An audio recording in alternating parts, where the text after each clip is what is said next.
الله الرحمن الرحيم. اخوكم عبد الله ابراهيم.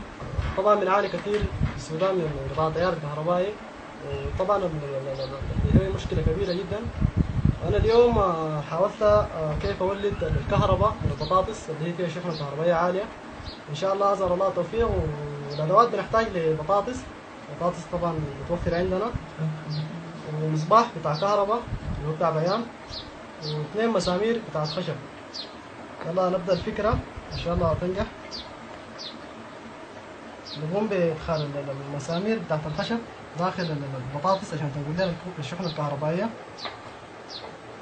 ان شاء الله تنجح معانا الفكره. نقوم بتثبيت المصباح في الطرف الايمن في الطرف الايسر. ان شاء الله تولي معانا زي ما شايفين ولا معانا.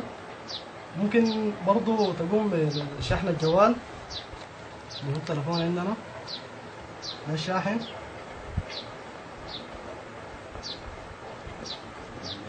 دي التوصيلة طبعا يا جماعة، ده 13 امبير، ممكن يتوصل معنا في البطاطس لأنه المساحة شوية ما بتسمح لي.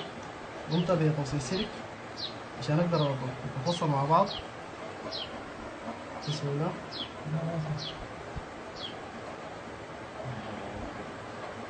اللي هو التليفون وضعه معانا وإن شاء الله يشحن.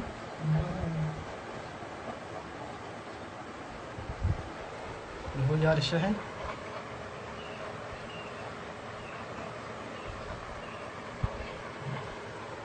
أسأل الله التوفيق، وإن شاء الله نشوف ثاني جريمة مرة ثانية إن شاء الله.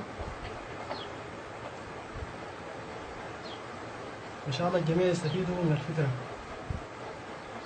أسأل الله التوفيق.